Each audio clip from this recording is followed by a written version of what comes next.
Ne postoji optimalni financijski instrument ili klasa imovine za sve tržišne situacije. Stoga možda nije optimalno ulagati u jedan instrument ili jednu klasu imovine. Diverzifikacija može biti temelj dobre strategije za smanjenje rizika.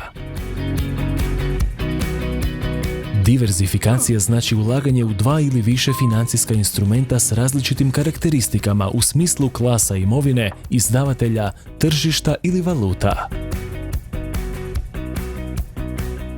Diverzifikacija može smanjiti rizik, posebno kada se ulaže u financijske instrumente koji imaju različite ili suprotne tržišne trendove. Osim toga, diverzificirani portfelj bilježi nižu volatilnost tijekom vremena i kako se mijenjaju tržišni uvjeti. Diverzifikacija se stoga može definirati kao dobra strategija, osobito za ulaganje na srednji rok.